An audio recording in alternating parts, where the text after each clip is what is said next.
Hey, good evening. I was asked to do a video by someone who is about to come to the Philippines uh, to meet this lady that has pinned all of his hopes on. And this is it's a very familiar thing. And he asked me to do a video he asked me to tell him about what it was like when Beth and I first met. So even though I have told this story several times, always in the telling, there's always more that I hadn't realized even for myself, you know. But when I first of all, I didn't actually come to the Philippines with the intention of meeting and getting married to anybody. That was not in my plans. And then I was staying with my son, my youngest son actually, who was living at that time with his mother in San Fernando, and I stayed there for a couple of 3 months, and then I got a little apartment, and then out of the blue, literally just on the spur of the moment, I decided that I would like to go to Cebu, and I mentioned this to someone who knew Cebu, and they said, "Oh, it's a great place. You can go to all kinds of places from Cebu." So that sounded good, and I booked a flight that would take me and bring me back in 5 days. And on the last day, I met Beth, and we exchanged some texts, and then I was going to be leaving the next morning.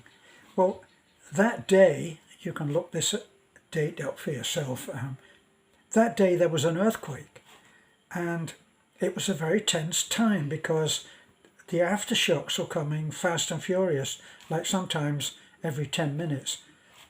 And when I texted Beth and we talked, and I said, I'm leaving tomorrow morning.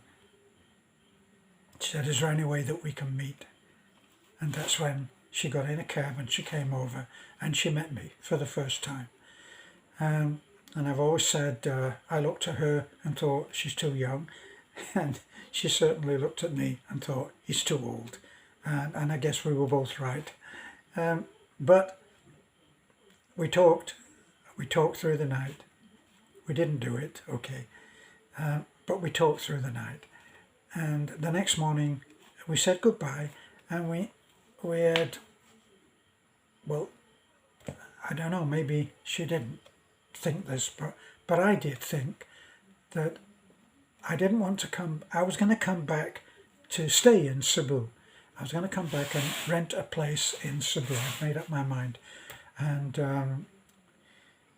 all I had to do was to just sell up my stuff in San Fernando, and that was the plan. And because I would be coming back and we would be going to give it a try to see how it would go,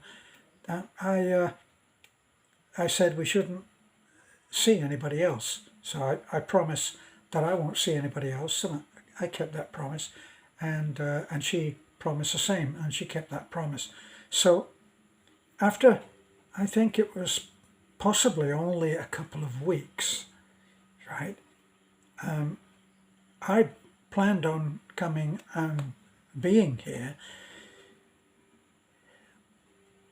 but I had thought that everything would all be tied up. But actually, we've been texting each other and doing the whole thing of the long distance relationship, and I really wanted to see her, and so I told her that if she would get on a plane, I would send her the ticket, and when she got there, when she got to San Fernando, we could have some time together. And what happened in the event was that she had a long time goal of going to Baguio, and so when she got there, we got on a jeepney or a bus. we got on a bus and we went to Baguio, and we had, I think it was something like 4 or 5 or 6 days in Baguio, which is very cold. However, even though I'd worried about Beth, she wasn't cold at all. And the main reason that she wasn't cold is because she had said that she would not suffer from the cold. I said, you really better take a jacket or a heavy sweater because you're going to be cold. No, I'm not going to be cold. I don't suffer from the cold. Well, when we got there, she was right. She didn't suffer from the cold at all. And the main reason for that was because she borrowed my jacket.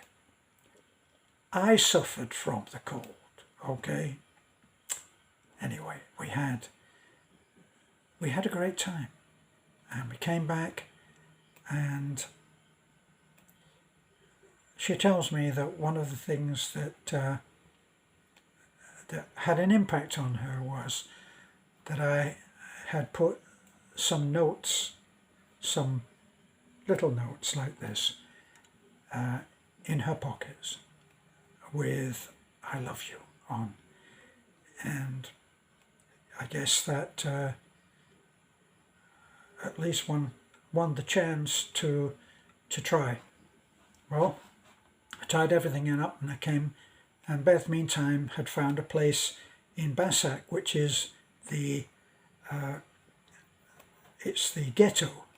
Nothing grand or stylish about there. A lot's made by people who don't like us about the fact that I came with nothing.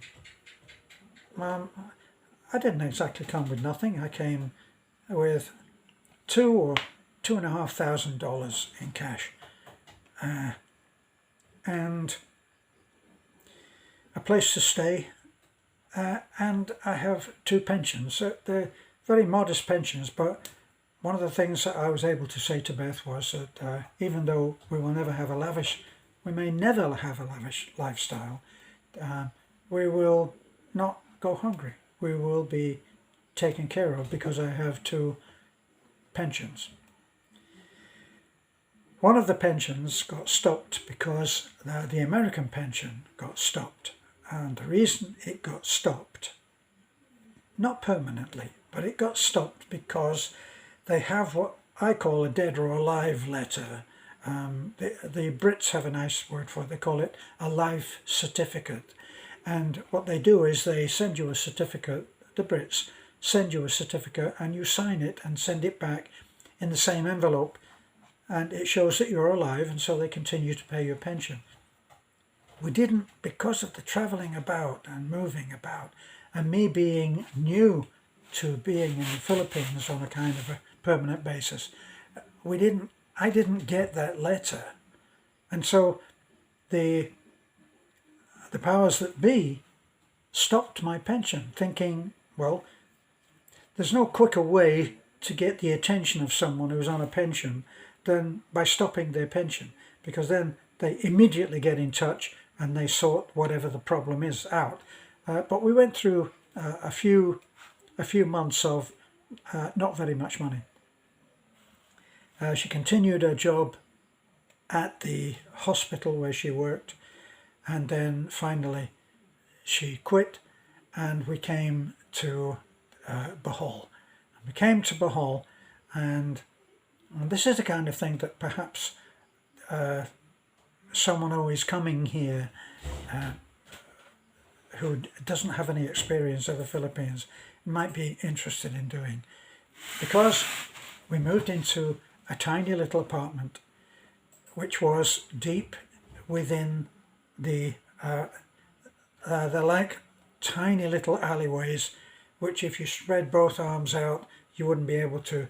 You might be able to spread your arms out fully like this, and you would be a building on either side. So tiny, and it's like a warren. It's like a rabbit warren, and we lived far into that. In fact, the first time that I left, when she had gone to work, and I tried to find my way home, I actually couldn't quite remember exactly what the entrance to our alleyway looked like. So we lived like that for a while, and I learned lots of different things. I learned about giving. I learned about giving in order to help, and this was a strange thing because we actually didn't have, by that time I'd been in the Philippines for long enough, and I bought and restored a Volkswagen, and so my money had gone into that, and I'd also helped a few people, and so we were very tight because the pension had been stopped. So we went along, and I went to a local sari store, and the sari stores are all wire fence, and then there's a small, like this, a small opening that they have there that's a hatch, and you look down and you say, I want one egg, or whatever it is that you buy. And I did that, and there was a dog, and the dog got out and it got me here. Now, not a savage thing, just but it broke the skin and bled, and so I had to go and have the rabies shots at Beth's insistence. Probably I would not have done it, but the dog had been vaccinated. It was a very well taken care of dog, and but it managed to bite me in the hand before I could get my hand out, and in the face as I drew back. So I went there, and during that time, it was an old lady that had the sari store. She had to agree to pay for the fact that I'd been bitten, because the vaccinations are expensive for rabies. And well, she never did pay. Now, as a foreigner, new to the way of life, I said, well, she's got to pay. But I think of it as helping. She's an old lady. Think of it as helping. And that was something that was totally new to me. Other things which were also, if we had, for instance, if we had a slight disagreement when we were in our little apartment in Bassac, Beth would serve our food on the same plate. We would eat dinner from the same plate, which was also new to me, to bring us closer. We'd have our own fork, of course. And during the day, while she was at work, I would usually walk, and I'd walk down to McDonald's, and I'd sit and have McDonald's, and then walk back, and I also went to study class for the Bible. I knew by that time that Beth was a born-again Christian, and that the family are born-again Christian, and that in fact they had, even if it was only part built, they had a church of which Beth's brother, Timeo, was the pastor. So they were involved. I met Beth's mom. She came, and I met her sister, Lena, and I met them, and I met Bibi. Bibi was a tiny little girl then,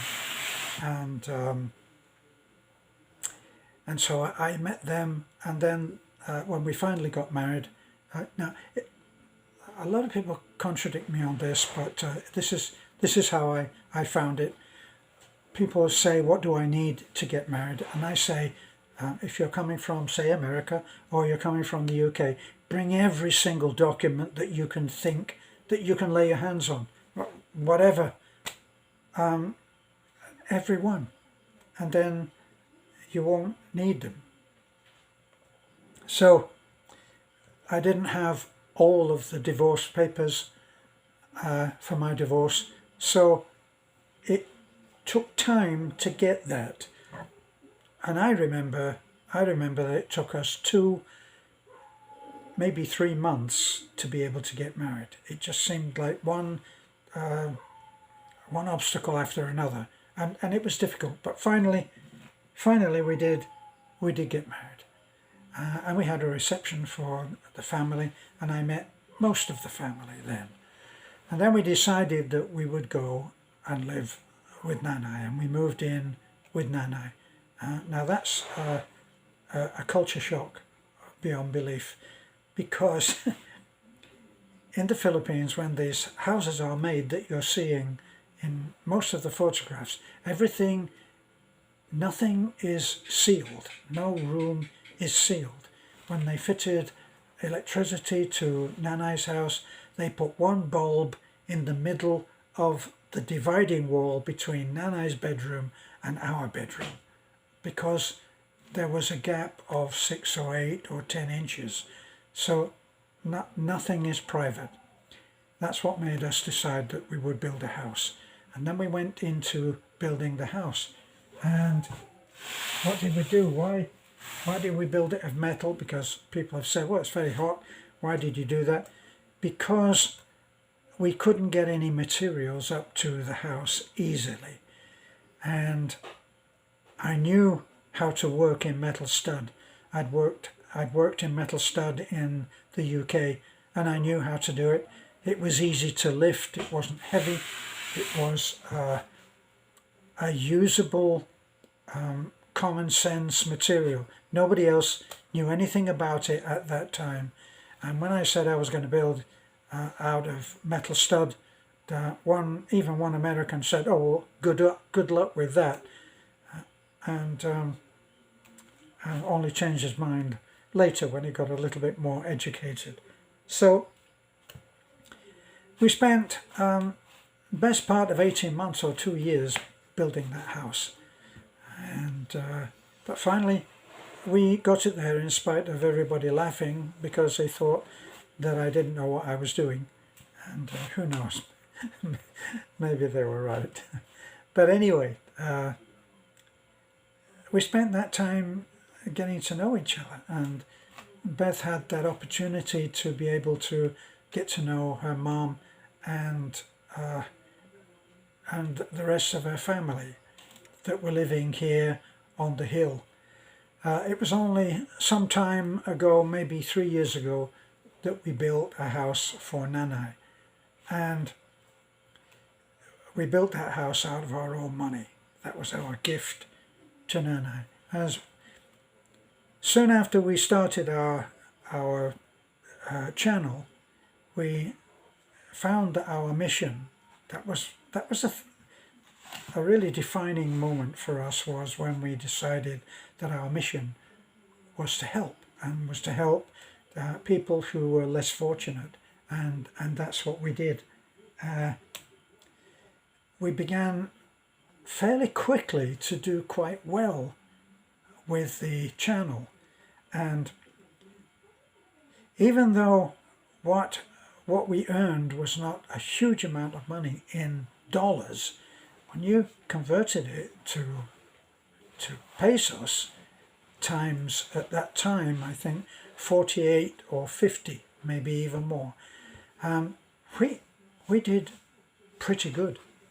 The irony is that the more, as an aside, the more that we have done the charity work, in other words, the more that we have given help to other people, the more our income has gone down, and is at its lowest that it ever was.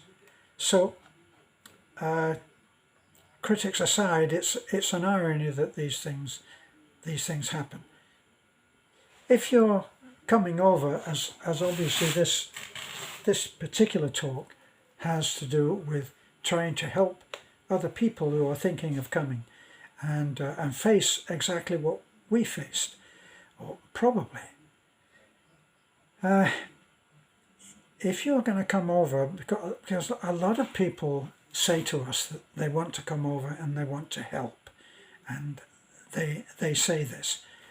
Now, when we first started to help, we gained the envy and jealousy of another channel who proceeded to orchestrate against us hundreds of complaints, and hundreds and literally hundreds and hundreds of complaints were set up by this person to go to the DSWD, to the courts, to the police, to the MBI, to the BIR, and we became the flavour of the month.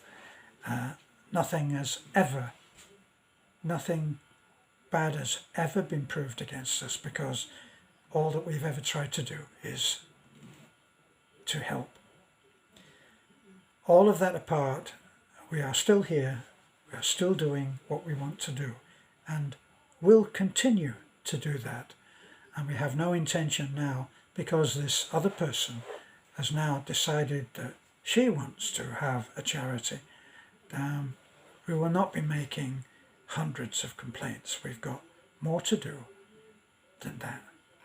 So our situation now is that we are doing what we wanted to do in the first place, and the paperwork is all but certified, registered, and we have only one thing left to do, and that's what we're attending to do.